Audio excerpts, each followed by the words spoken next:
प्रभुपाद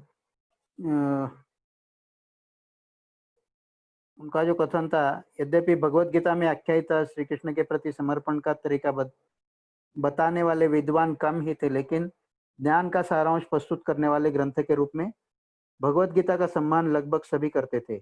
इसलिए श्री भगवान और धर्म के विषय में भ्रम फैलाने वाले का सामना करने के लिए गीता सर्वोत्तम उपाय थी।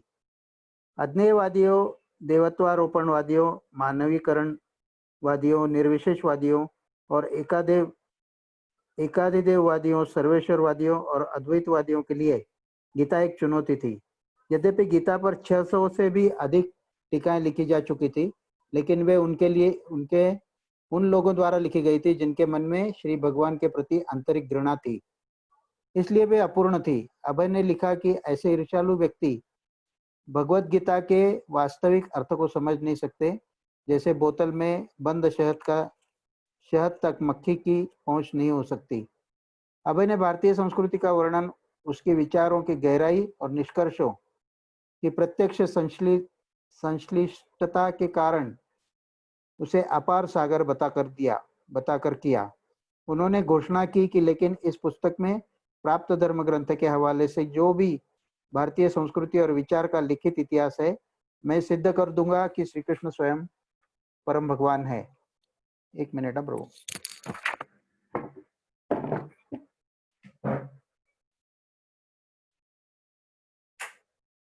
ने पढ़ा था कल, और प्रभुपाद जी बहुत ही दृढ़ थे इसमें कि मैं सिद्ध कर दूंगा कि श्री कृष्ण स्वयं परम भगवान है।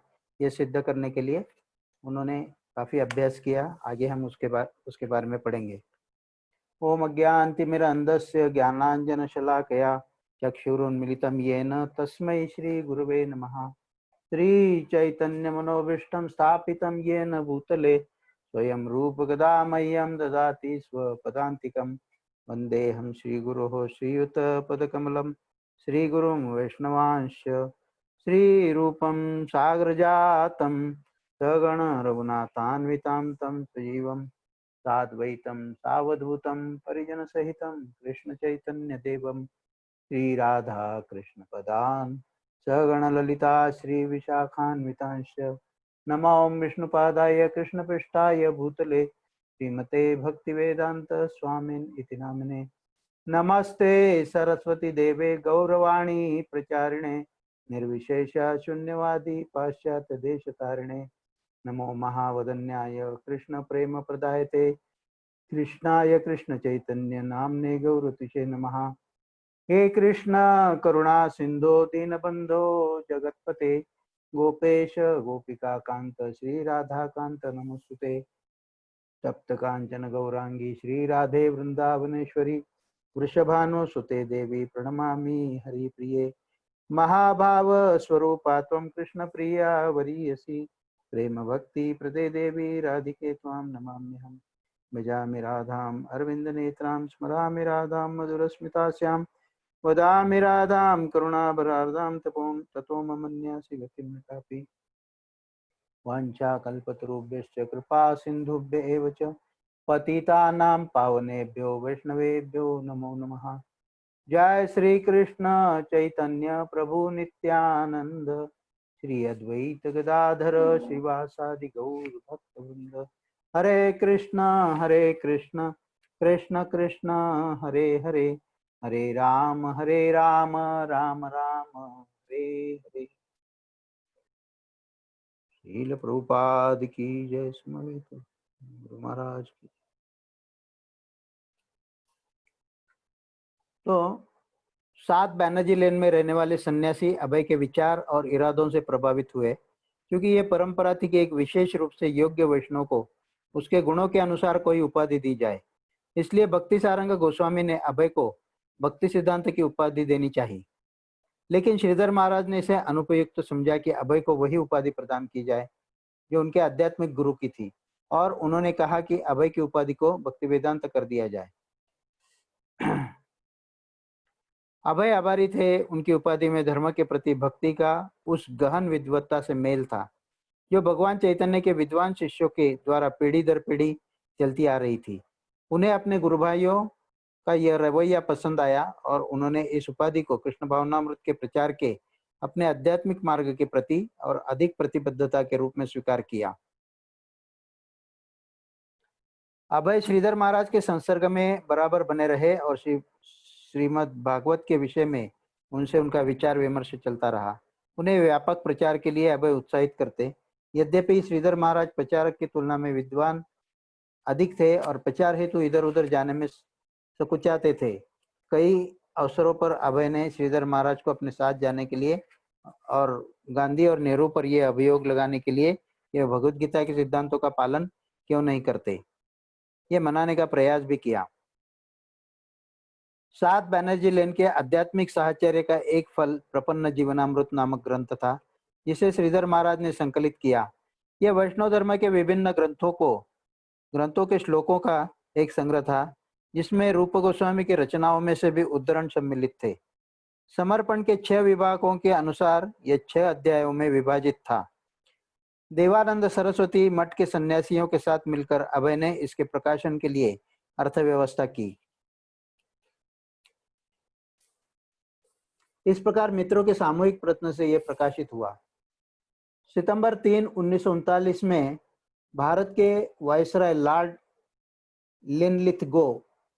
लिनलिथगो ने घोषणा की कि भारत जर्मनी के साथ युद्ध की स्थिति में है।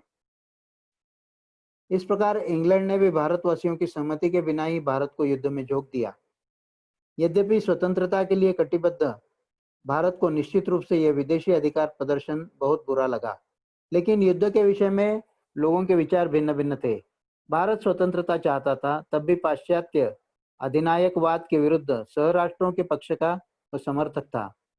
पूर्व की ओर से साम्राज्यवादी जापान से उसे आक्रमण का डर था।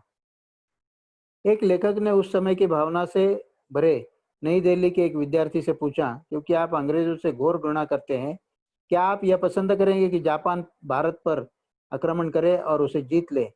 विद्यार्थी ने उत्तर दिया, नहीं, लेकिन हम भारतवासी भगवान से प्रार्थना करते हैं कि वह अंग्रेजों को उस आघात को सहन करने की शक्ति दे जिससे वह पात्र है। युद्ध आरंभ होने के समय यद्यपि भारत की सेना में केवल 1,75,000 सैनिक थे, अंग्रेजों ने किसी तरह उनकी संख्या बढ़ाकर 20 लाख कर दी। अनिवार्य भर्ती नहीं हुई, लेकिन अंग्रेजों ने सारे देश में भर्ती करने वाले एजेंट भेज दिए, विशेषकर पंजाब में, जहां स्थानीय गरीब वर्ग के लोगों के लिए सैनिक सेवा का बड़ा आकर्षण था। पंजाबी बड़े अच्छे लड़ाकू साबित हुए, जबकि बंगालियों की भर्ती अधिकारियों, डॉक्टरों, ठेकेदारों और क्लर्क के रूप में हुई। भारतीय सैनिकों को इजिप्ट, इराक, सीरिया, फारस, मलाया, बर्मा और असम में लड़ाई के मोर्चे पर भेजा गया।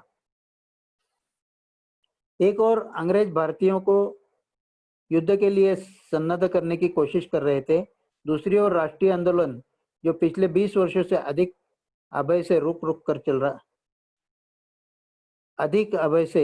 कर चलता आया था, बहुत सक्रिय बन गया। कांग्रेस दल के सदस्यों ने युद्ध के कार्य में सहयोग देने से इनकार कर दिया और भारत की स्वतंत्रता के लिए गारंटी चाहिए। कुछ ने सोचा कि इंग्लैंड जर्मनी के साथ बुरी तरह फंसा है, इसलिए विद्रोह करके शक्तिपूर्वक स्वतंत्रता प्राप्त करने के लिए बहुत उपयुक्त समय है। गांधी जी की स्थिति एकांत शांतिवादी की थी और उन्होंने भारत की रक्षा के लिए भी शस्त्र ग्रहण करने की नीति का विरोध किया था। लेकिन 1942 के आते आते वे अंग्रेजों के और अधिक विरोधी बन गए और उनके प्रति भारत छोड़ो की सीधी स्पष्ट नीति का ऐलान किया। हजारों भारतीयों ने नारे लगाकर और यहाँ तक कि रेल की लाइनें तोड़कर उनके आंदोलन का समर्थन किया। अभय के युद्धप्रिय पुराने स्कूल के साथी सुभाष चंद्र बोस ने अंग्रेजों से अपने ढंग की लड़ाई छेड़ दी। वे जर्मनी के हिटलर से मिले और उसे राजी कर लिया कि जब जर्मनों के हाथ भारतीय सैनिक पकड़े जाएंगे तो जर्मनी उन्हें बोस को वापस कर देगा और वे उन्हें अपनी राष्ट्रीय सेना में रखेंगे। इस सेना को लेकर बोस की योजना भारत लौटकर भगत पर आक्रमण करने और भारत भूमि से अंग्रेजों को भगा देने की थी, किंतु जर्मनी में अपनी प्रगति से असंतुष्ट होकर बोस ने जापान के टोजो के साथ एक ऐसा ही समझौता किया और शीघ्र ही हजारों गुरखे और सिख लोग, जो भारत की सेना में सबसे अच्छे लड़ाकू थे, अंग्रेजी सेना छोड़कर सिंगापुर में बोस के स्वतंत्रता सेनानियों में भर्ती हो गए। बोस उत्तर की ओर से भारत पर आक्रमण करने के लिए सेना तैयार करने लगे। तब 1943 में अंग्रेजों ने देखा कि जापानी, जो बर्मा को पहले ही जीत चुके थे, भारत के द्वार पर पहुंच गए। बंगाल के बिल्कुल निकट वंचित करो नामक नीति का अनुसरण करते हुए अंग्रेजों द्वारा खाद्य सामग्री ले जाने वाले बहुत सी भारतीय नावों को डुबो दिया गया और धान की बड़ी फसलें नष्ट कर दी गई, इस डर से कि कहीं ये सब शत्रु के हाथ न पड़ जाएं। इसका परिणाम ये हुआ कि अन्न के अभाव में और व्यापारी के लिए नावों के बिना भारतीय अकालग्रस्त होकर मरने लगे। 150 वर्ष के बीच बंगाल में पड़े अकालों में यह एक अकाल सबसे भयानक था। सरकार ने खाद्यान्नों की कीमतों पर से सभी कंट्रोल हटा दिए और ऐसे लोग जो गगनस्पर्शी भावों पर खाद्यान्न नहीं कर सकते थे, कलकत्ता की सड़कों पर मरने लगे। शील प्रभुपाद कहते हैं, मुझे अनुभव हुआ सरकार ने कृत्रिम अकाल पैदा किया था। युद्ध चल रहा था, लेकिन श्रीमान चर्चिल की नीति लोगों को अभावग्रस्त रखने की थी, जिससे वे स्वेच्छा से सैनिक बने। इसलिए यह नीति कार्यान्वित की गई। बड़े लोगों ने सारा चावल इकट्ठा कर लिया। चावल 6 रुपए मन बिक रहा था। अचानक वह 50 रुपए मन बिकने लगा। मैं बनिए की दुकान में चावल खरीदने गया। अचानक बनिए ने कहा, नहीं नहीं, मैं और नहीं बेचूंगा। उसे उस समय चावल 6 रुपए मन था, इसलिए वह एकाएक बेचने को तैयार नहीं था। कुछ घंटे बाद मैं फिर खरीदने गया और चावल का भाव 50 रुपए मन हो गया था। सरकार द्वारा नियुक्त एजेंट चावल और दूसरी चीजें जो हर दिन आवश्यकताएं हैं खरीदने लगे। वे कोई भी कीमत दे सकते हैं क्योंकि मुद्रा उनके हाथों में है। वे तथाकथित सैकड़ों डॉलर के नोट छाप सकते हैं और भुगतान कर सकते हैं। आदमी यह सोचकर संतुष्ट हो जाता है कि मेरे पास सैकड़ों डॉलर है, लेकिन वह कागज का एक टुकड़ा है। यह नीति थी, तुम्हारे पास पैसे नहीं है, चावल नहीं है, तो दूसरा मार्ग खुला है, तुम सिपाही बन जाओ, बहुत सारा पैसा मिलेगा तुमको। गरीबी के कारण लोग वहां जाने लगे। मैंने देखा बाजार में चावल उपलब्ध नहीं था, लोग भूखे मर रहे थे। अभय ने अपने परिवार को जिंदा रखने भर को किसी तरह चावल खरीद लिया, लेकिन उन्होंने देखा कि भीखमंगों की आबादी नित्य सैकड़ों की संख्या में बढ़ रही थी। वे देखते कि हर महीने सड़कों की पटरियों और खुली जगहों में भीखमंगों की भीड़ में ये पेड़ों के नीचे सोते थे। उन्होंने देखा कि भूख से मरते बच्चे एक कौर खाने के लिए कूड़े के ढेर को छानते फिरते थे। उनके लिए अगला कदम केवल यह रह गया था कि कूड़े कचरे में से अपने हिस्से के लिए वे कुत्तों से लड़ाई करें, और कलकत्ता की सड़कों में यह भी एक आम दृश्य हो गया। अंग्रेज सरकार के पास युद्ध के कामों के अतिरिक्त और किसी काम के लिए समय नहीं था। उसकी कोशिश केवल उन लोगों को बचाने की थी जो युद्ध के लिए आवश्यक थे। आम जन समुदाय के लिए साम्राज्य का नुस्खा सीधा साधा और एक सा ही था, भूखे मरो।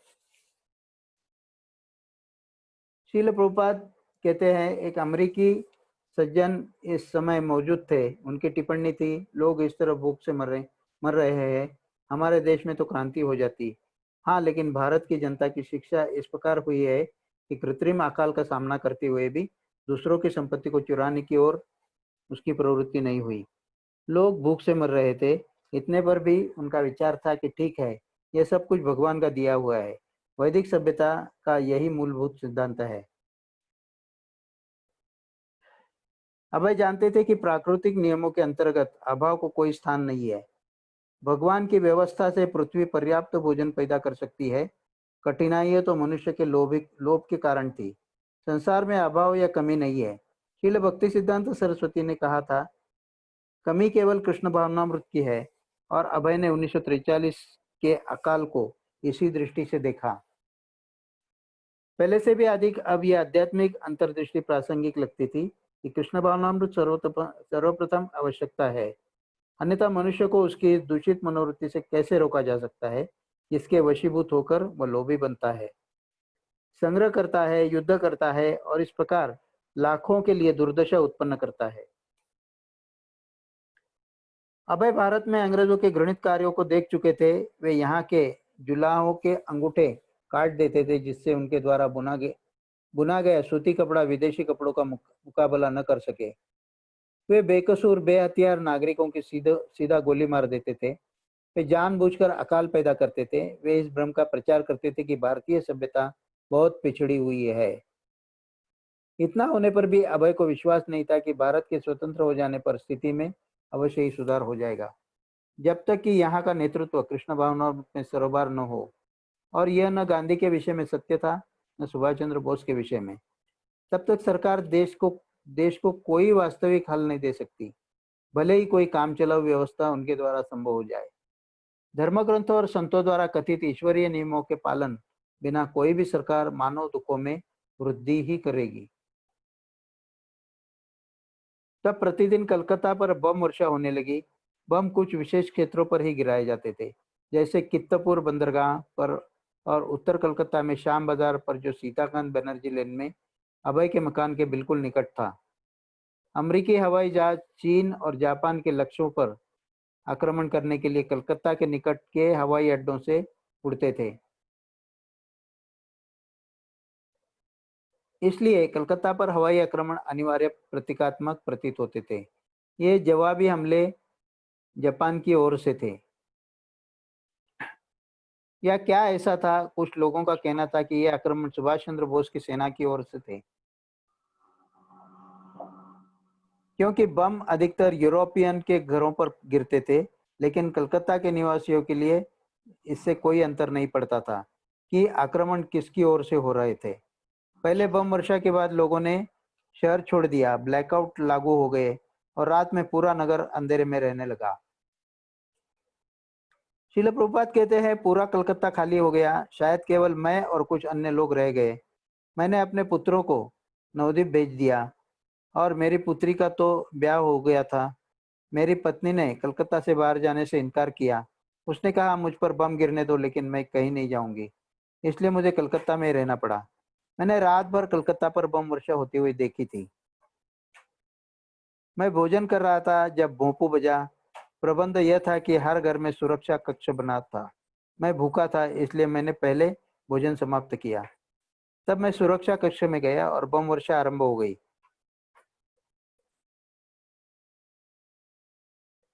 मैं सोच रहा था कि कृष्ण का एक रूप है, लेकिन वह रूप बहुत प्रिय नहीं था।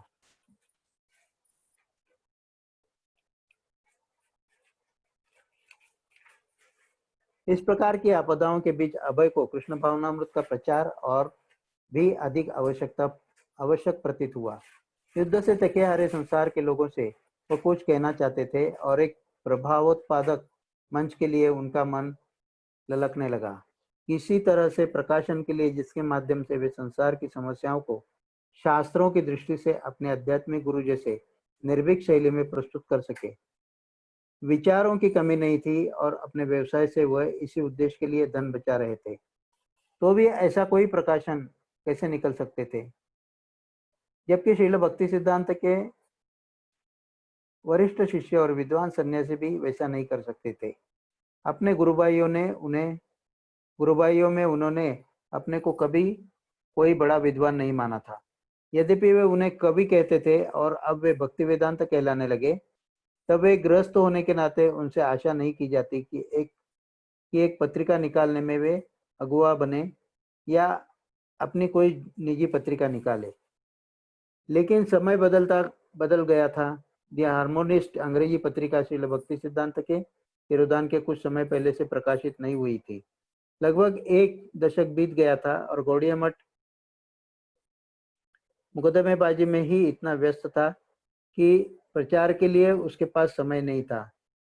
जिस अथक प्रयास के कारण 10 वर्षों तक नदिया प्रकाश को प्रतिदिन लगातार प्रकाशित किया गया था, उसका तिरोधान हो गया। विभिन्न स्थानों में स्थापित वे चारों प्रेस बंद हो चुके थे, जो भक्ति विनोद ठाकुर के अधिकृत पुत्र के निर्देशन में दिव्य साहित्य का निरंतर प्रकाशन कर रहे थे। कुंज बिहारी ने उसे बेच दिया। समय बदल चुका था। गौड़िया मठ केवल झगड़े में रत था, जबकि भक्तिविहीन लोग विश्व युद्ध में एक दूसरे का वध कर रहे थे। छह सीताकांत बनर्जी पर अपने सामने के कमरे में बैठे अभय सोचते, लिखते, पांडुलिपि को संपादित करते और एक पत्रिका के लिए उसे टाइप करते। पृष्ठ के ऊपरी सिरे पर उन्होंने एक लंबा चौकोर शब्द चित्र बनाया। ऊपर बाईं ओर कोने में भगवान चैतन्य का चित्र था, जो सूर्य की किरणों के समान प्रकाश की किरणों से दैदीप्यमान था। नीचे दाईं ओर जन समुदाय का छायाचित्र था, जो अंधेरे में डूबा था, किंतु भगवान चैतन्य से प्रकाशन पाने की टोह में लगा था। और भगवान चैतन्य और जन समुदाय के बीच पत्रिका का नाम बैक टू गॉड हेड पताका की तरह फैल रहा था। नीचे दाएं कोने में लिखने की मुद्रा में बैठे श्रील भक्ति सिद्धांत सरस्वती का चित्र था, जो विचारमग्न ऊपर देख रहे थे। शब्द चिन्ह के ऊपर आदर्श वाक्य अंकित था, भगवान प्रकाश है, अविद्या अंधकार है, जहाँ भगवान है वहाँ अविद्या नहीं है। शब्द चित्र के नीचे निम्नांकित पंक्तियां थी, संपादित और स्थापित कृष्ण कृपा मूर्ति श्री श्रीमद भक्ति सिद्धांत सरस्वती गोस्वामी रूपात के प्रत्यक्ष आदेश के अधीन श्री अभय चरण डे द्वारा।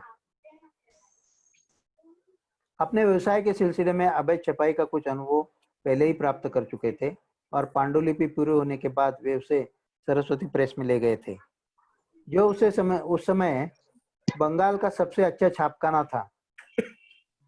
उन्होंने कलकत्ता के प्रतिष्ठित पुस्तक विक्रेता थेकर स्पिंक एंड कंपनी को अपना एजेंट बनाया, जिसकी जिम्मेदारी थी कि वह पत्रिका का वितरण पुस्तक भंडारों, पुस्तकालयों और कई विदेशों में करे। लेकिन जब वो कागज खरीदने गए तो उन्हें सरकारी प्रतिबंधों का सामना करना पड़ा। युद्ध और तत्जन्य कागज की कमी के कारण अभय ने जो कुछ लिखा था, सरकार उसका परीक्षण राष्ट्रीय आवश्यकताओं की कसौटी पर करना चाहती थी। संसार की इस संकटकालीन स्थिति में एक सामान्य नागरिक के धार्मिक पत्रों को उच्च प्राथमिकता मिलना कठिन था।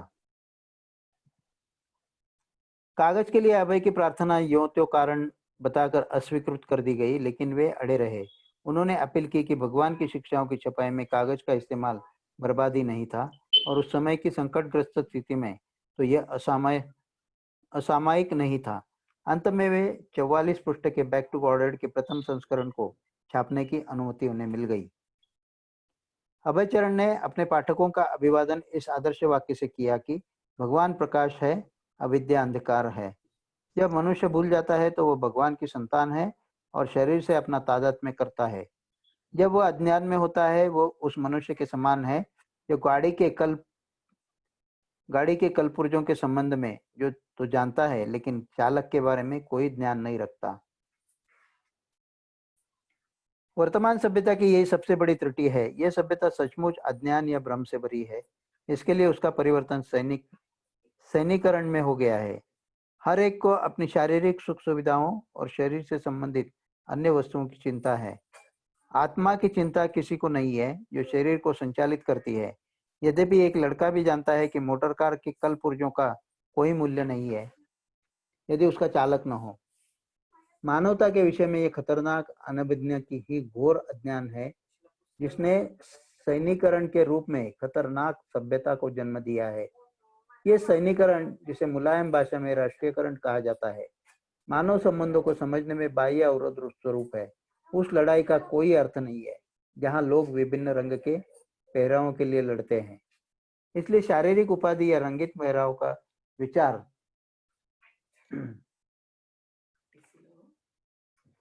विचार किए बिना मानव संबंधों को समझने की घोर आवश्यकता है। बैक टू गॉड हेड अधो हस्ताक्षर कर्ता द्वारा एक क्षीण प्रयत्न है मानव जाति को श्री भगवान से जोड़ने का। यह प्रयत्न गौड़िया मठ के क्रियाकलापों के यशस्वी संस्थापक और संचालक कृष्ण कृपा मूर्ति श्री श्रीमद भक्ति सिद्धांत सरस्वती गोस्वामी प्रभुपाद के निर्देशन में किया जा रहा है। इसका उद्देश्य मानवता के वास्तविक संबंधों को परम भगवान के केंद्रीय संबंध से जोड़ना मात्र है। इस तरह के साहित्य की तात्काल आवश्यकता की तीव्र अनुभूति से सभी देशों के नेताओं को है। निम्नांकित वक्तव्यों से यह बात सहज ही स्पष्ट होती है। सर 1944 की बात है। अभय का ध्यान विशेष रूप से विश्व युद्ध के संकट की ओर गया। संसार की राजनीतिक नेता अपने देशवासियों को तकलीफों और चीजों की कमी पर क्षोभ प्रकट कर रहे थे। 4 साल की लड़ाई के बाद जिसमें लाखों जानों की आहुति पड़ चुकी थी, 20 साल के अंदर आने वाला दूसरा विश्व युद्ध संसार को अब भी ध्वस्त किए जा रहा था। यद्यपि युद्ध का अंत दिखाई पड़ने लगा था, लेकिन संसार के नेता उस पर उतनी प्रसन्नता और आशा नहीं व्यक्त कर रहे थे जितनी थकान और अनिश्चयात्मकता। यदि इस युद्ध का अंत हो भी जाए तो क्या एक दूसरा भी युद्ध होगा? क्या मनुष्य ने अब भी वह महत्वपूर्ण पाठ नहीं सीखा कि शांतिपूर्वक कैसे रहा जाए? अभय ने भारत के आर्च बिशप को उद्धृत किया। भगवान के मार्गदर्शन से भारत संसार को मानसिक संतुलन पर वापस ले जा सकता है। उन्होंने संयुक्त राज्य के राष्ट्रपति का उदाहरण दिया। इसलिए संसार के नैतिक पुनर्स्त्रीकरण का कार्यक्रम सशस्त्र संघ के खतरों को कम करने में असफल नहीं हो सकता। इस तरह का नैतिक पुनर्स्त्रीकरण बहुत प्रभावोत्पादक हो, इसके लिए उसे विश्वव्यापी समर्थन मिलना आवश्यक है। उन्होंने भूतपूर्व राष्ट्रपति हर्बर्ट हूवर का उल्लेख किया, जिन्होंने कहा था कि संसार को नैतिक और आध्यात्मिक आदर्शों को अपनाने की आवश्यकता है। उन्होंने ब्रिटिश हाउस और कॉमन्स के एक प्रस्ताव का हवाला दिया, जिसमें कहा गया था कि आध्यात्मिक सिद्धांत सभी जातियों की समान धरोहर है और मनुष्य और राष्ट्रों को भी भगवान की प्रभुसत्ता को तुरंत अंगीकार करने की आवश्यकता है। उन्होंने विंडेल विल्की का हवाला दिया, जिसने रूस से लौटने के बाद ये रिपोर्ट दी थी कि युद्ध में लाखों रूसी मारे जा चुके हैं, घायल थे या खो गए हैं और लाखों से भी अधिक लोग चीजों की भयानक कमी और परवशता में शीत ऋतु झेल रहे हैं। अभय ने लिखा, रूसी जनता के विषय में जो सत्य है वही अन्य देशों के बारे में सत्य है और हम भारतीयों को भी उसी कमी और उसी अभाव और उसी क्षोभ की अनुभूति से गुजरना पड़ा है। उन्होंने ब्रिटेन के विदेश मंत्री एंथनी इडेन का उदाहरण दिया, जो युद्ध की तबाहियों पर शोक और क्रोध से भरे थे। उन्होंने कैटरबरी के आर्च बिशप को उद्धृत किया। संसार के हर कोने में लोग युद्ध के अभिशाप से उद्धार चाहते हैं। वे ऐसे संसार में रहना चाहते हैं जहां शांति लौट आई हो और आज तक संसार की जिस कठिनाई और कुटिलता से उनका सामना रहा है, उससे उन्हें मुक्ति मिल गई हो। लेकिन ऐसा प्रायः होता है कि वे स्वर्ग के राज्य को उसके राजा के बिना ही चाहते हैं, भगवान के राज्य को भगवान के बिना, और ऐसा नहीं हो सकता। हमारा संकल्प होना चाहिए भगवान को पुनः प्राप्त करने का। हम योजनाएं बनाते हैं राष्ट्रों के बीच भावी शांति के लिए और देश में सामाजिक सुरक्षा के लिए। ये बिल्कुल ठीक है और उसकी उपेक्षा करना गलत होगा। लेकिन हमारी सारी योजनाएं मानव स्वार्थ की चट्टान से टकरा कर चूर चूर हो जाएगी यदि हम भगवान का सहारा नहीं लेते। भगवान की शरण जाओ। इंग्लैंड की ओर और हर राष्ट्र की ये प्रमुख मुख्य आवश्यकता है। उन्होंने इंग्लैंड के सर फ्रांसिस यंग हस्बैंड से भी उदाहरण दिया। इस समय जब धर्म पर भयानक आक्रमण हो रहा है, हम ध्यान मार्गदर्शन के लिए भारत की ओर जाते हैं, जो धर्म का जन्म स्थल है। और अंत में उन्होंने सर्वपल्ली राधाकृष्णन को उद्धृत किया, यदि हम शांति की रक्षा कर सके तो यह युद्ध जीत जाने के बाद अन्य युद्धों की भूमिका सिद्ध होगा। शांति की रक्षा तभी संभव है जब शक्तिशाली राष्ट्र अपने उन आधिपत्यों पर गर्व करना और शान बगारना छोड़ दे, जो दुर्बल राष्ट्रों के श्रम और योगदान से प्राप्त है। कदाचित सर हार्कोर्ट बटलर का यही आशय था जब उन्होंने कहा था कि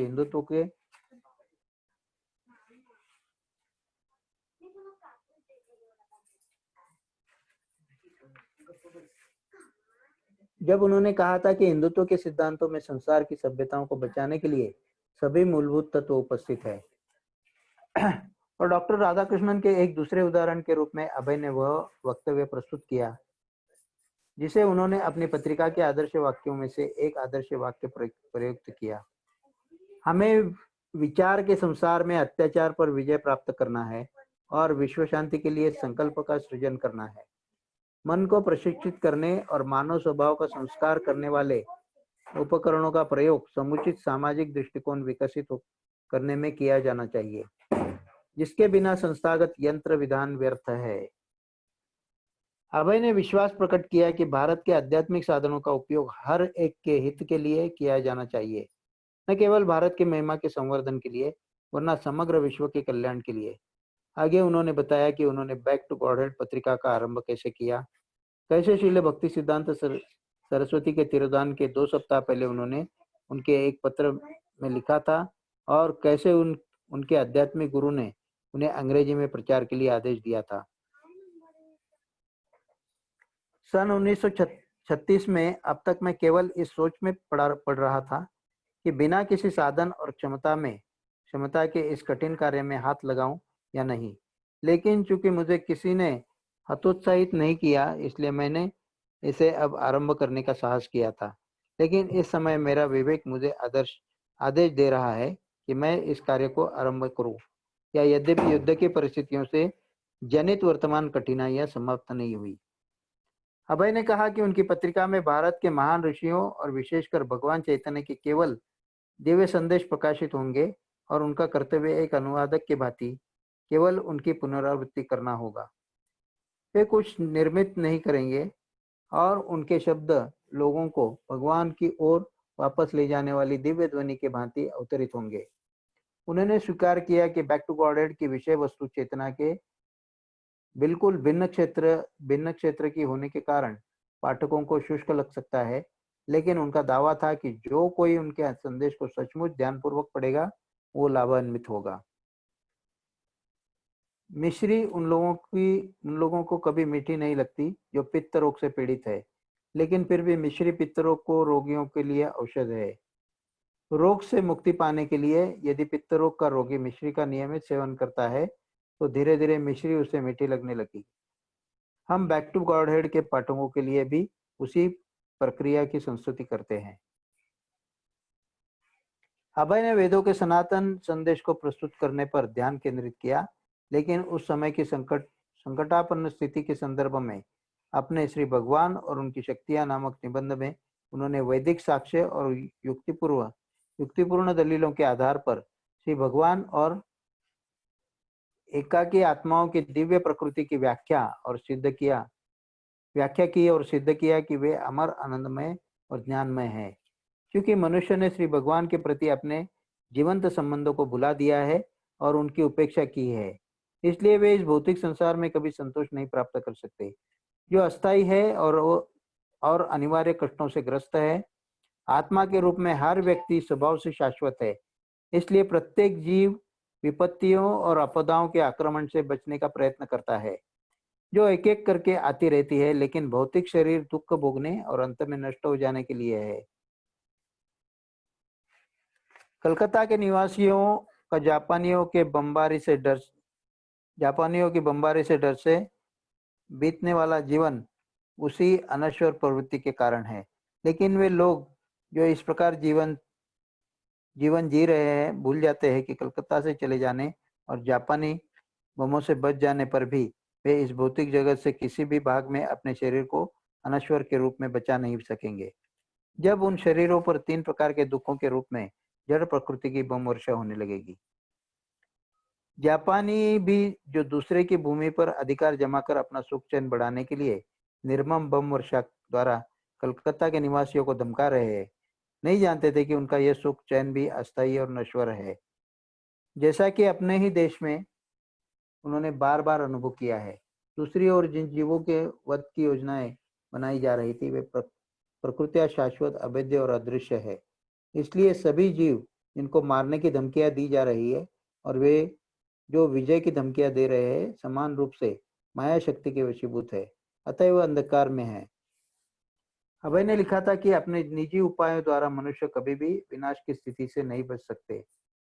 संसार के कितने ही नेता युद्ध से मुक्ति चाह रहे हैं, लेकिन वे असफल हुए, क्योंकि शांति के लिए उनके सारे प्रयत्न जीवन की भौतिक धारणा से बद्ध थे। उनके प्रयत्न अंधकार को अंधकार से दूर करने का प्रयत्न के समान थे, किंतु अंधकार का निवारण तो केवल प्रकाश से ही हो सकता है।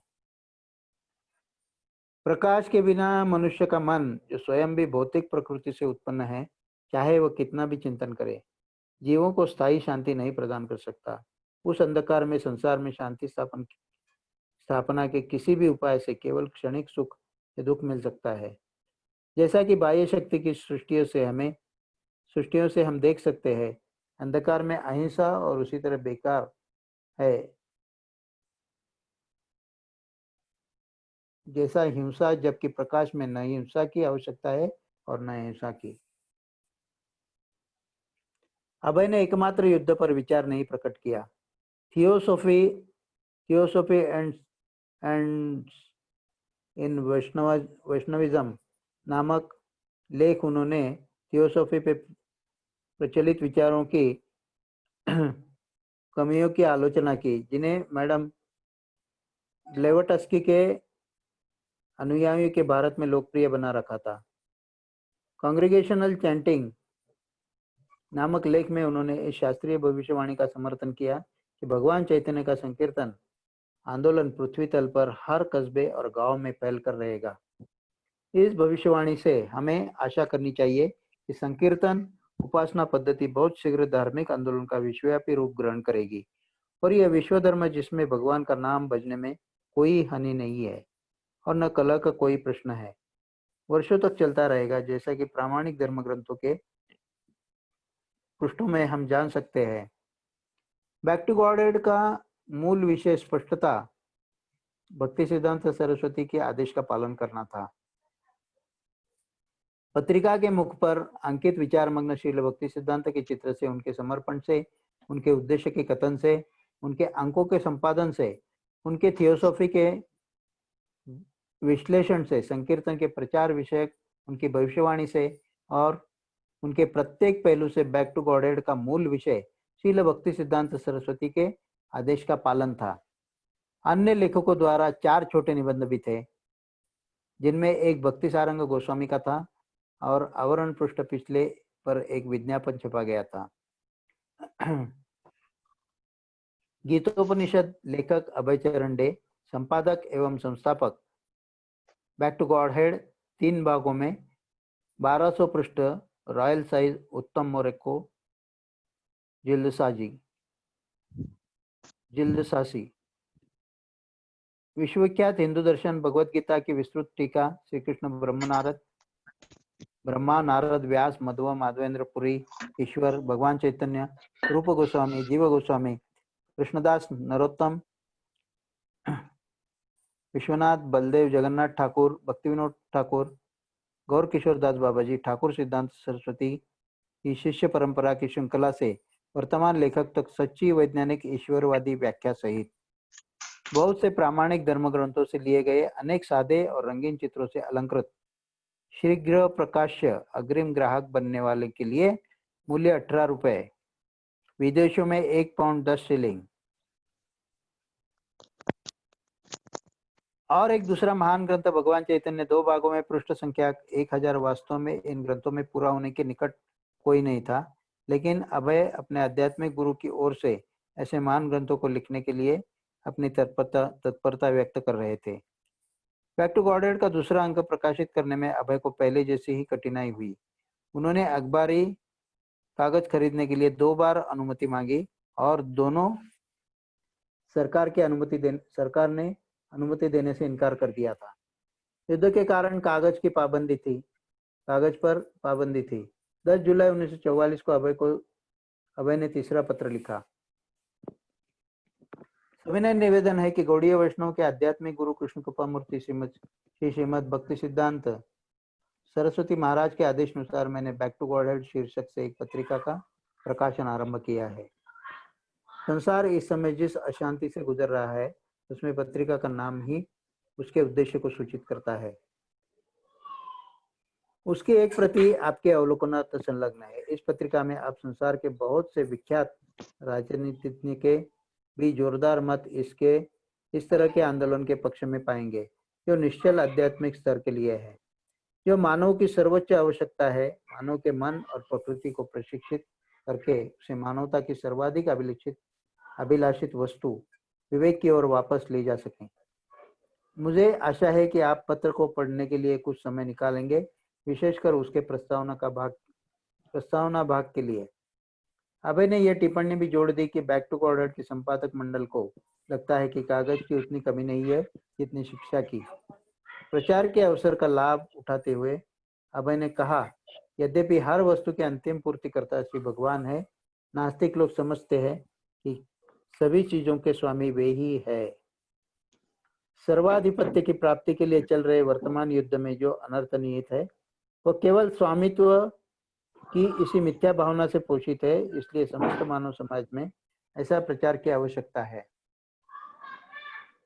जो उसमें यह विवेक जगा सके कि संसार की वस्तुओं पर आखिरी स्वामित्व भगवान का ही है।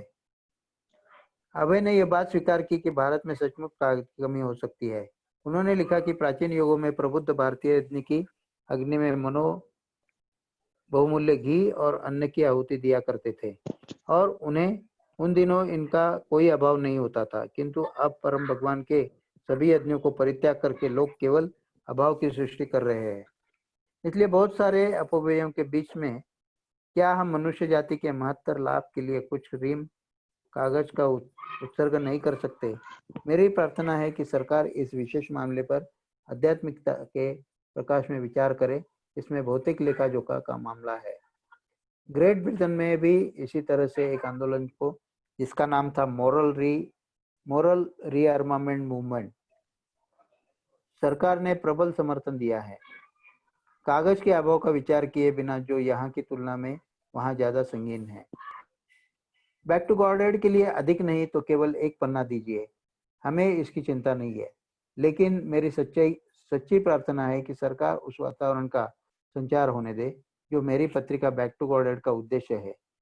इसलिए कृपया इस पर गंभीरता से विचार करें और मुझे हर सप्ताह या हर महीने, जैसा कि आप उचित समझे, मानवता के लिए और श्री भगवान के लिए कम से कम एक पृष्ठ ही प्रकाशित करने दे और उसे कागज की साधारण बर्बादी न समझे। पत्र को सफलता मिली। अब प्रच्छन्न व्यंग के साथ उन्होंने दूसरे अंक के आरंभ में लिखा, भारत सरकार को धन्यवाद। उन्होंने अपने पाठकों को, जिनमें से बहुतों को यह जानकर निराशा हुई थी कि सरकार ने उसके छपने पर पाबंदी लगा दी है, सूचित किया कि पत्रिका हर महीने प्रकाशित हुआ करेगी। हरि बोल। अभय ने सरकारी कागज अधिकारी को लिखा अपना पत्र और अनुमति देने वाला उसका उत्तर भी प्रकाशित कर दिया। इस बार उनके लेख एक समाचार पत्र के स्तंभकार की सूक्ष्मदर्शी प्रवृत्ति को लिए हुए पहले से ही छोटे थे। संसार के नेताओं और संकटापन्न स्थितियों पर उनकी टिप्पणियां दार्शनिक आलोचना, ओजपूर्ण और व्यंग्यात्मक परिहास से भरी थी।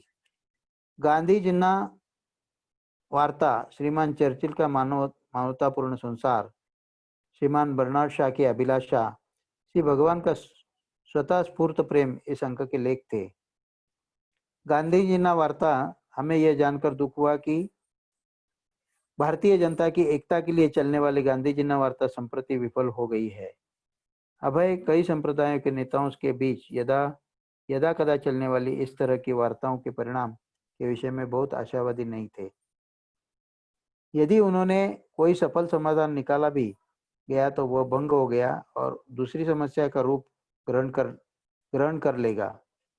वे हिंदू मुस्लिम एकता के लिए कामना कर रहे थे, लेकिन यूरोप में युद्ध करने वाले गुट सभी ईसाई थे और एशिया में अधिकतर बौद्ध थे। फिर भी वे लड़ रहे थे, इसलिए लड़ाई चलती रहेगी।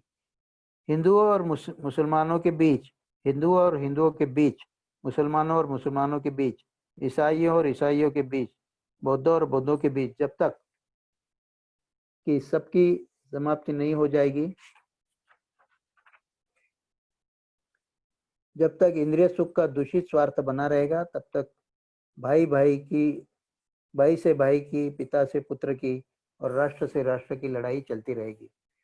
वास्तविक एकता केवल परम भगवान की आध्यात्मिक सेवा के स्तर पर निर्भर करेगी। अभय ने लिखा कि महात्मा गांधी सामान्य व्यक्तियों से ऊपर है और हम सब उनका सम्मान करते हैं, लेकिन अभय ने गांधी जी को सलाह दी कि वे भौतिक स्तर पर अपने सारे क्रियाकलाप बंद कर दें और आत्मा के दिव्य स्तर पर पहुंच जाए। सभी लोगों की एकता के बारे में बातें हो सकती है। अभय ने महात्मा की परिभाषा के संबंध में गीता से उदाहरण दिया।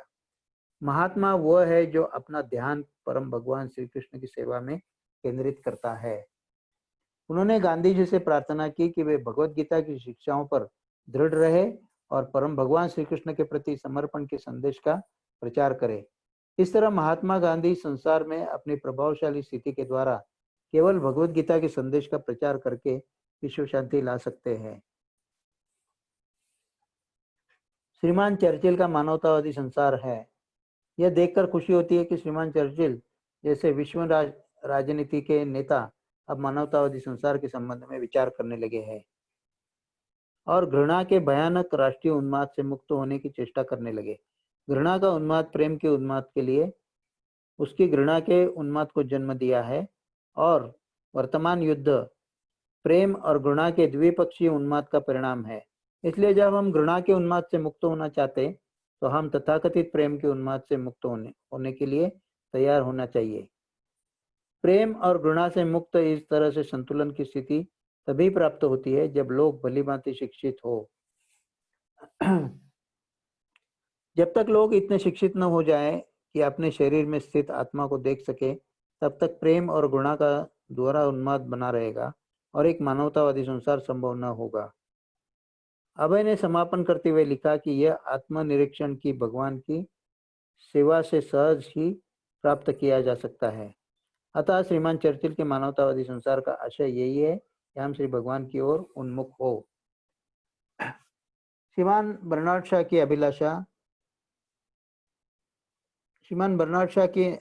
शाह ने महात्मा गांधी के 69वें जन्म दिवस पर इन शब्दों में बधाई दी है। मैं चाहता हूं कि श्रीमान गांधी के 76वें जन्म दिवस के स्थान पर यह 35वां जन्म दिवस होता। महात्मा गांधी की वर्तमान अवस्था से 41 वर्ष कम कर देने के श्रीमान शाह के प्रयत्न में हम सब हृदय से साथ हैं। लेकिन मृत्यु हमारी मिथ्या अभिलाषा का आदर नहीं करती।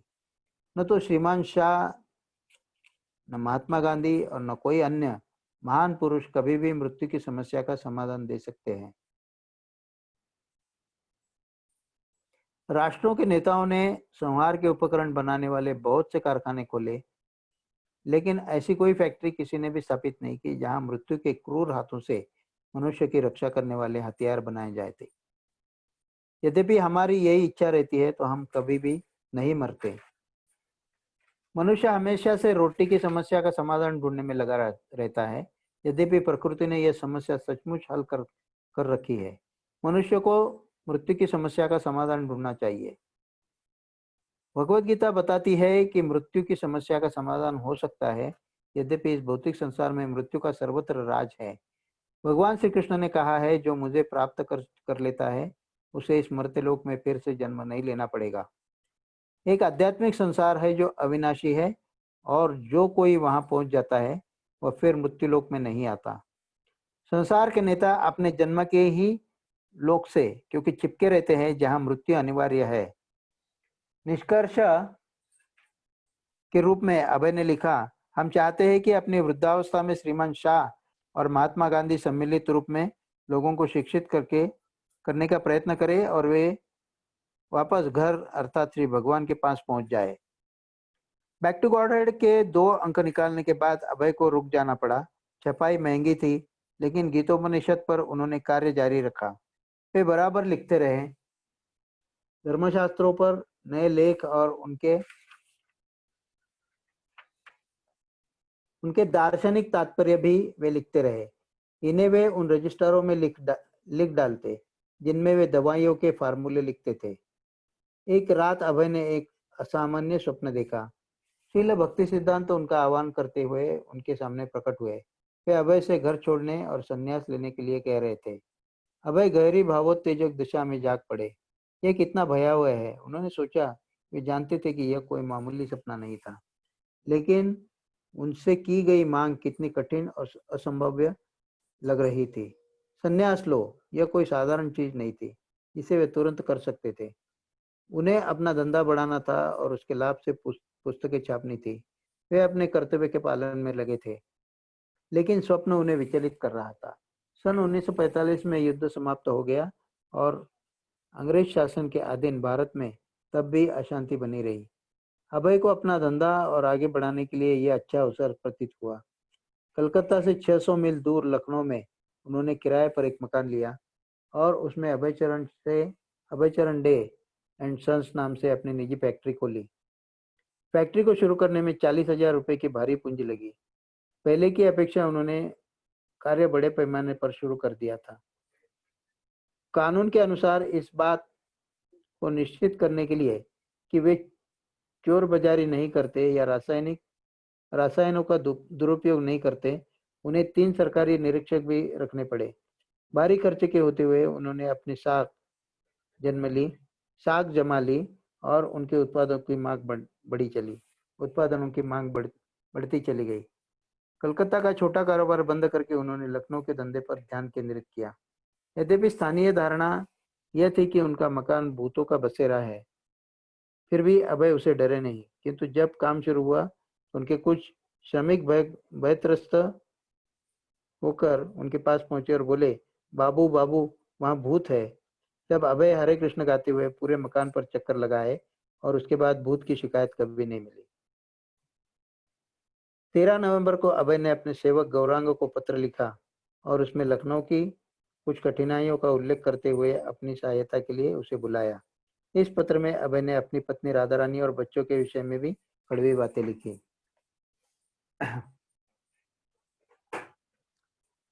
अभय लिखते हैं, गौरांग प्रभु मेरा नमस्कार स्वीकार करें।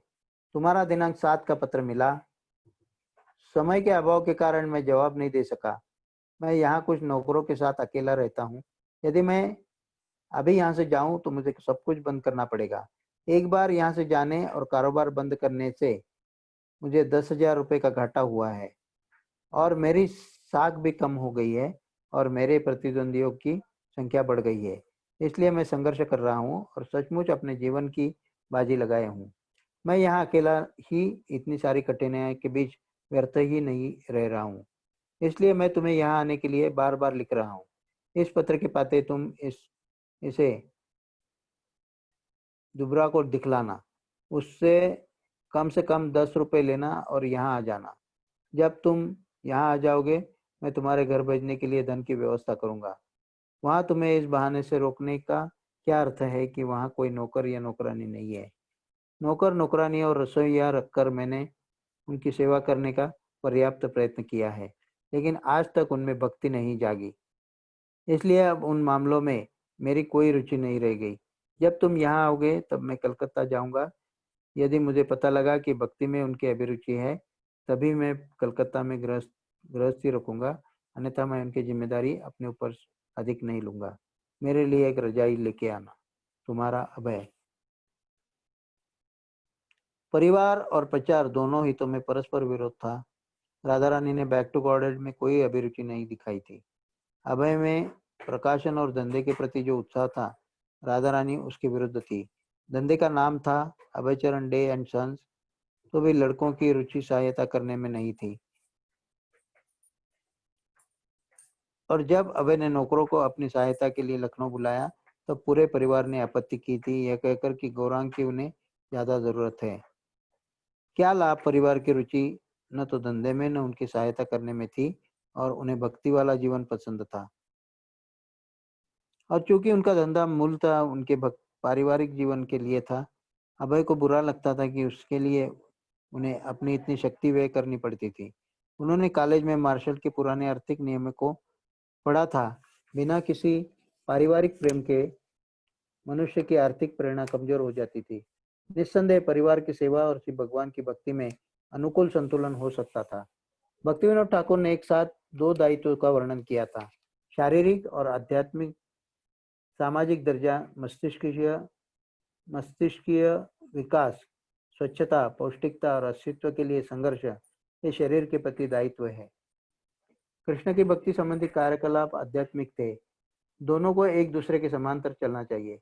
भक्तिविनोद ठाकुर के जीवन में उनका परिवार आध्यात्मिक प्रोत्साहन का स्रोत था और अपनी सामाजिक स्थिति का उपयोग उन्होंने प्रचार कार्य को आगे बढ़ाने में किया। लेकिन अभय का अनुभव भिन्न रहा। उनके जीवन में दोनों दायित्व में लड़ाई रही, एक दूसरे को समाप्त कर देने की धमकी देता रहा। अभय को लगता था कि वे उन भौतिकवादियों की तरह कार्य कर रहे हैं जिनकी अपने लेखों में वे आलोचना किया करते थे।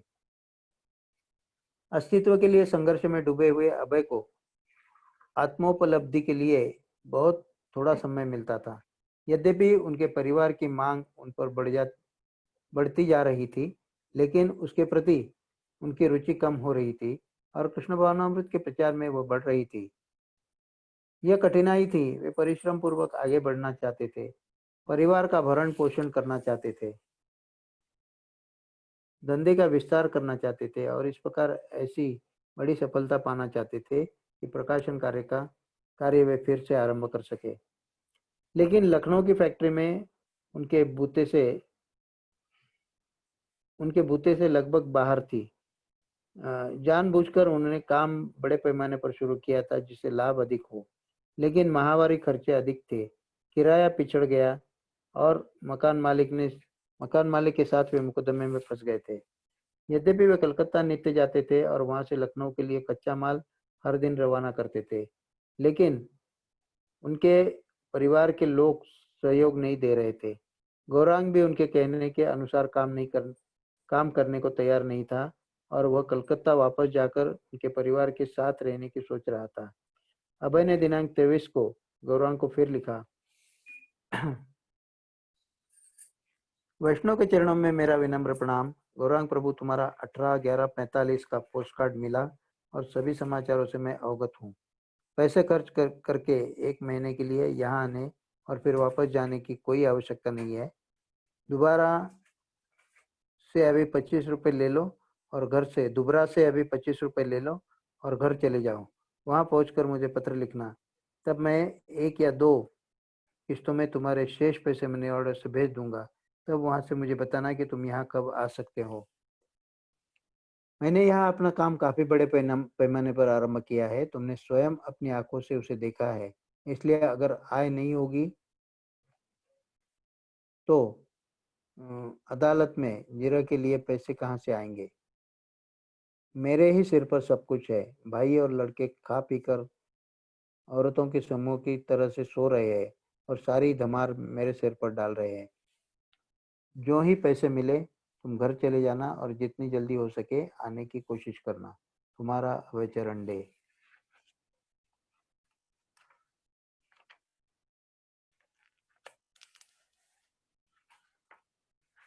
इस प्रकार प्रभुपाद का युद्ध चलता रहा और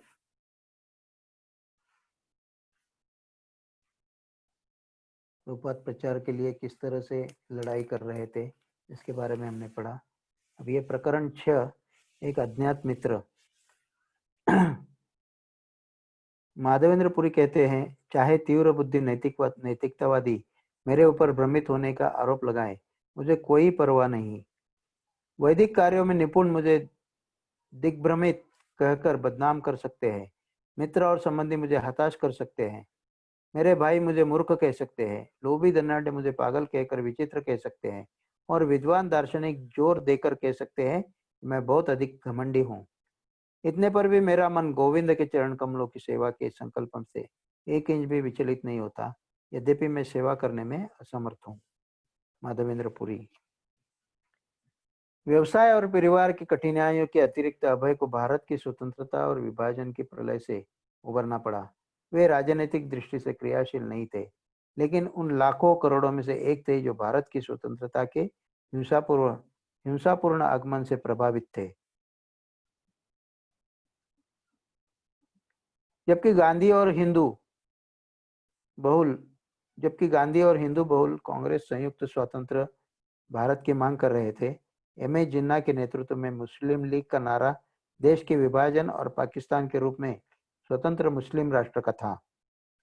संघर्ष प्रबल हो गया। अगस्त 1946 में देश छोड़ने को तैयार अंग्रेज सरकार ने कांग्रेस दल के अध्यक्ष जवाहरलाल नेहरू को अंतरिम राष्ट्रीय सरकार गठन करने के लिए आमंत्रित किया, लेकिन लीग ने आपत्ति की, इसमें मुस्लिम हित पूरा नहीं होगा।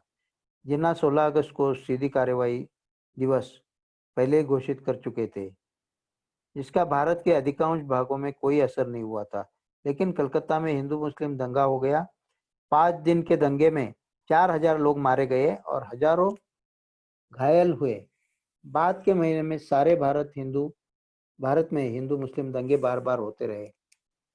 1947 के आरंभ में जब नए वायसराय लॉर्ड माउंटबेटन सत्ता हस्तांतरण की योजना बनाने के लिए राजनीतिक नेताओं से मिले, तब दंगे फिर भड़क उठे, क्योंकि मुसलमानों की ओर से पाकिस्तान की मांग थी। गृह युद्ध के डर से कांग्रेस अंत में विभाजन पर राजी हो गई थी। 18 जुलाई के भारतीय स्वतंत्रता का बिल निर्विरोध पारित हो गया। एक मास बाद भारत और पाकिस्तान का स्वतंत्र राष्ट्रों के रूप में जन्म हुआ और जवाहरलाल नेहरू भारत के पहले पंतप्रधान बने। विभाजन ने भारत को छिन्न भिन्न कर दिया था। 50 लाख सिख और हिंदू पाकिस्तान में रह गए और इतने ही मुसलमान भारत में भी रह गए और विशाल स्थानांतरण आरंभ हो गया। पाकिस्तान से हिंदुस्तान को और हिंदुस्तान से पाकिस्तान को भागते हुए शरणार्थी आपस में टकरा गए। अपने ही देश के विरोधी धर्मावलंबियों के संहार में भी लोग जुट गए। इस प्रकार हिंसा का जो दौर शुरू हुआ उसमें लाखों लोग मारे गए। शिल प्रभुपाद कहते हैं, हमारी स्वतंत्रता का आंदोलन गांधी जी ने जनता के विभिन्न वर्गों को जोड़ने के लिए आरंभ किया था, लेकिन वास्तव में परिणाम यह हुआ कि जुड़ने के स्थान पर भारत का विभाजन हो गया और विभाजन इतना विषाक्त हो गया, जहां पहले हिंदू मुसलमानों में कुछ स्थानों में छुटपुट दंगे होते थे, वहां अब पाकिस्तान और हिंदुस्तान के बीच में आयोजित संघर्ष होने लगा। इसलिए हम वास्तव में जुड़ नहीं रहे थे, वरना अलग हो रहे थे। हिंदू मुसलमानों की मस्जिदों में जाकर उनका विध्वंस करते थे और मुसलमान हिंदुओं के मंदिरों में घुसकर मूर्तियां भंग कर देते थे और वे सोचते कि हमने हिंदुओं के भगवान को समाप्त कर दिया है। उसी तरह हिंदू भी सोचते थे, ओह, हमने उनके खुदा को खत्म कर दिया है। वे सभी अज्ञानी है। भगवान न तो हिंदू है और न मुसलमान है। भगवान न ईसाई है। भगवान भगवान है। 1947 में हमने हिंदू मुस्लिम संघर्ष देखा। एक दल हिंदुओं का था, दूसरा मुसलमानों का था और वे आपस में लड़े और उनमें से बहुत से मारे गए। मृत्यु के बाद उनमें कोई भेद नहीं रह गया और कौन हिंदू है और कौन मुसलमान। म्यूनिसिपैलिटी के आदमियों ने उन्हें ढेर में इकट्ठा किया और ले जाकर कहीं फेंक दिया। वे आपस में लड़े और बाग बाजार में लाशों के ढेर लग गए।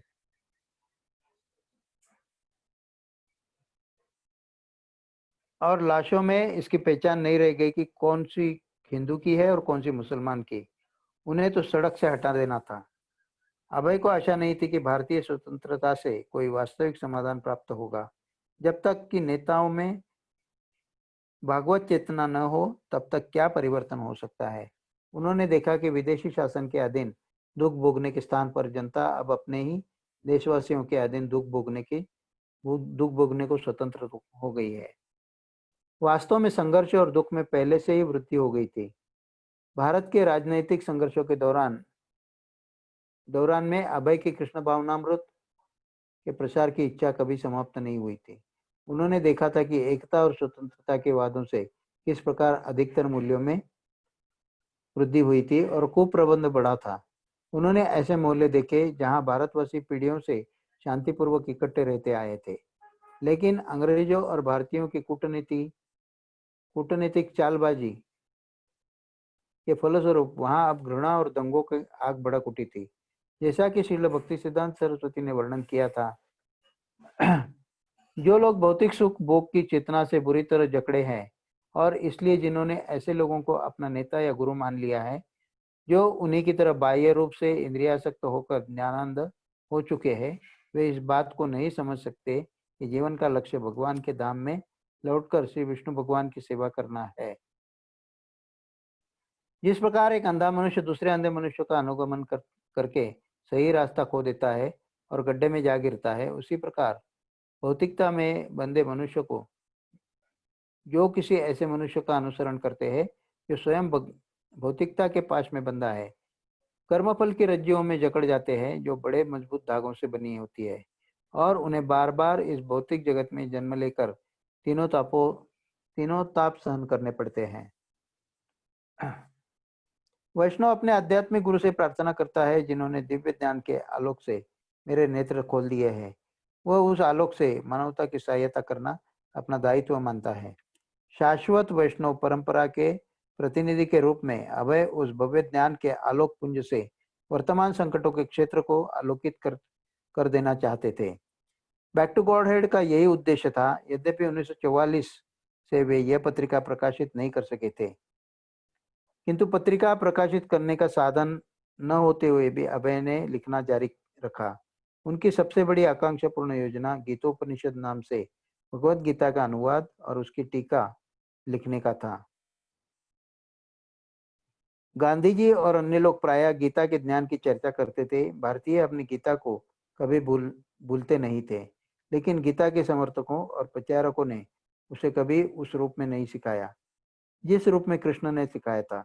भगवान कृष्ण को जो गीता के उपदेश करता थे, परम भगवान के रूप में उन्होंने स्वीकार नहीं किया, वरना उनके वचनों को वे केवल अपने दार्शनिक विचारों और धाराओं के समर्थन में नारे के रूप में प्रयुक्त करते थे।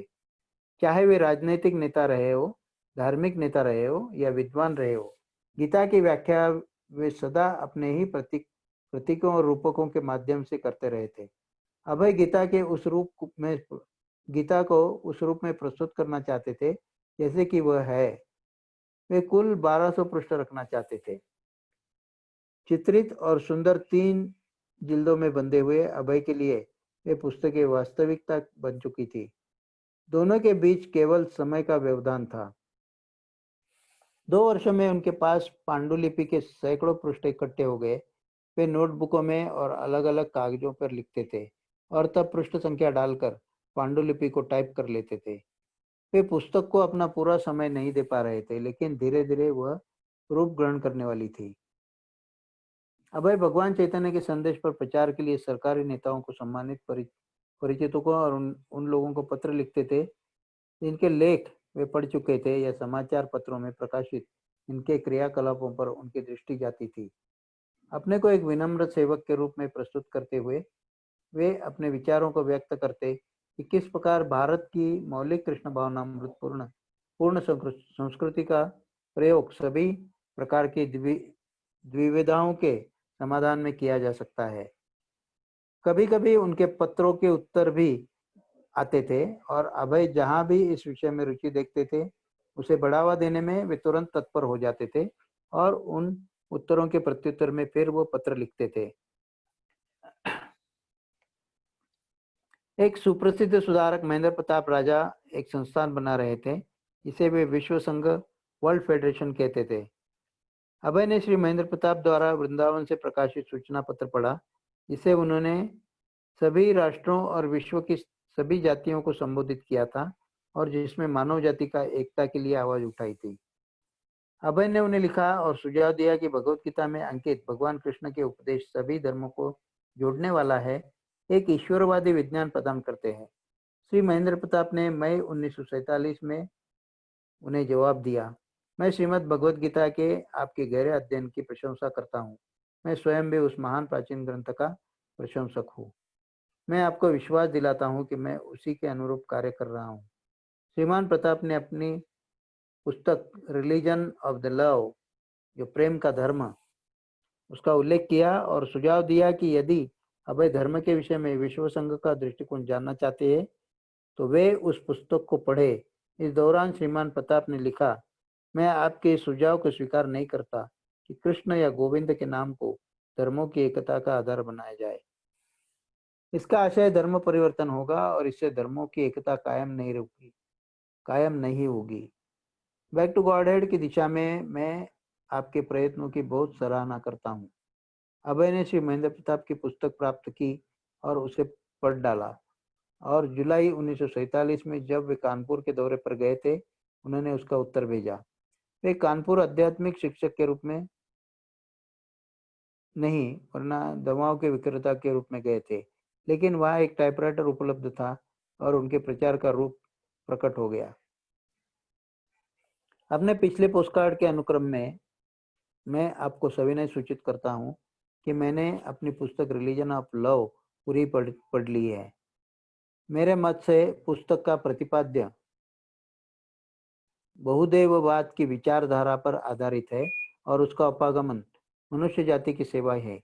प्रेम का धर्म सच्चा धार्मिक विचार है, लेकिन यदि इस विषय के प्रति उपागम केवल मनुष्य जाति की सेवा के माध्यम से होता है, तो प्रक्रिया अपूर्ण, अधूरी और अवैज्ञानिक हो जाती है।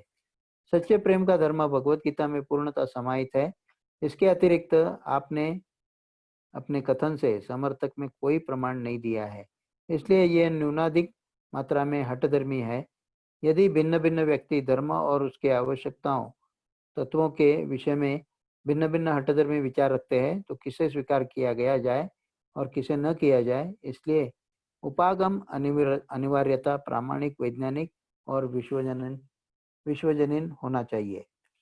तत्पश्चात अभय ने 10 बिंदुओं में भगवत गीता का सारांश दिया और अंत में लिखा, मनुष्य जाति की सबसे बड़ी सेवा ये हो सकती है कि भगवत गीता के दर्शन और धर्म का प्रचार सब समय, सब जगहों पर और सभी लोगों में किया जाए। लेकिन उनके पत्रों का परिणाम आमतौर पर लंबा दार्शनिक संवाद नहीं होता था।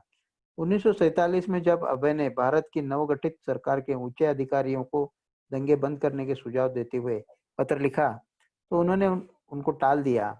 जब उन्होंने पश्चिम बंगाल के गवर्नर से बात करने की मांग की, तो गवर्नर के सचिव ने उत्तर दिया, महामहिम को खेद है कि कार्य के भारी दबाव के कारण वे आपके इस समय साक्षात्कार देने में असमर्थ है। जब उन्होंने शिक्षा मंत्री की सहायता सचिव को लिखा, तो सहायक सचिव के एक सहायक ने उत्तर दिया, भारत सरकार को खेद है कि वह आपकी प्रार्थना स्वीकार नहीं कर सकती। कभी कभी सरकारी रुझान पर संरक्षणात्मक थपकी का रूप ग्रहण करता है, जैसे मुझे विश्वास है कि शांति स्थापित करने की आपकी योजना प्रधानमंत्री की सहानुभूति प्राप्त करेगी। एक अन्य ने लिखा, उन्हें प्रसन्नता है कि आप सांप्रदायिकता को समाप्त करने का संकल्प ले रहे हैं। उनका सुझाव है कि आपसे संपर्क करें। एक स्थानीय अधिकारी ने मिलने से मना कर दिया। आपने जो कुछ लिखा है और जो सुंदर भाव प्रकट किए हैं, उनके लिए मैं आपको धन्यवाद देता हूँ। इस विषय में तर्क या वाद विवाद करने की आवश्यकता नहीं है, क्योंकि मेरे विचार में आप जो संस्था स्थापित करना चाहते हैं, उससे जुड़कर मैं कोई उपयोगी कार्य नहीं कर सकूंगा। इसलिए आप मुझसे मिलने का कष्ट न करें। फिर भी मैं आपकी सफलता की कामना करता हूँ। 1947 के कलकत्ता के दंगे के बाद अभय ने अक्टूबर में पुनर्वास समिति के अध्यक्ष को लिखा और उनका उत्तर था, जहां तक हरि कीर्तन और प्रसाद का प्रश्न है, आप अपना कोई भी कार्यक्रम बना सकते हैं, लेकिन मुझे खेद है कि उसमें मेरी कोई रुचि नहीं है। मेरी समिति के बारे में भी यह बात है और इसलिए आपको मुझसे मिलने की कोई आवश्यकता नहीं है। अभय का एक वैष्णव प्रचारक की भूमिका संपन्न कर रहे थे अभय एक वैष्णव प्रचारक की भूमिका संपन्न कर रहे थे और विभिन्न सरकारी विभागों के सचिव उनको इस रूप में स्वीकार करके जवाब दे रहे थे, लेकिन वे भगवत गीता के दर्शन के उनके उपयोगों को और हरि कीर्तन संबंधी उनके सुझावों को समझ नहीं पाते थे। परंतु एकाध ऐसे भी थे जिनको उनमें रुचि थी और हाईकोर्ट के एडवोकेट श्री NP अस्थाना ने उत्तर दिया, मैं आपके पत्र के लिए बहुत आभारी हूँ, जिसमें आपने आध्यात्मिक विकास के लिए मोटे तौर पर अपनी योजना बनाई है। जिस सद्भाव के साथ आपने यह पत्र लिखा है और मेरी जिज्ञासा पर कृपापूर्वक विचार किया है, उसकी मैं पूरी तरह सराहना करता हूँ। भगवत गीता के अध्येता रहा हूँ भगवत गीता का अध्येता रहा हूँ और उसकी कुछ शिक्षाओं में मैंने आत्मसात भी किया है, लेकिन मुझे अब भी बहुत सी कमियां हैं और आप जैसे निष्णात व्यक्ति से मार्गदर्शन पाने में मुझे प्रसन्नता होगी। इसलिए आप कृपा करके अपनी योजना मुझे भेजें। मुझसे मिलने पर मैं उसके बारे में अपनी राय लिखने में समर्थ रहूँगा। तो इस प्रकार प्रभुपाद का लड़ाई चालू थी। समाज में किस प्रकार परिवर्तन लाया जाए। हर एक सरकारी लोगों को लिखते थे, जवाब आते थे, ना के बराबर सभी से जवाब आते थे और कुछ लोग उसमें उत्सुकता भी बता रहे थे और इस प्रकार प्रभुपाद जी की ये लड़ाई चालू थी और इसके आगे उनको एक अज्ञात मित्र मिले और वहाँ से काफ़ी परिवर्तन आया। उसके बारे में हम कल के सत्र में पढ़ेंगे। आज यहीं पे विराम देते हैं। हरे कृष्णा। हरे कृष्णा प्रभु। तो कल के सत्र में हम आगे पढ़ेंगे प्रभु। ठीक है प्रभु जी। हरे कृष्ण। ठीक है, हरे कृष्णा।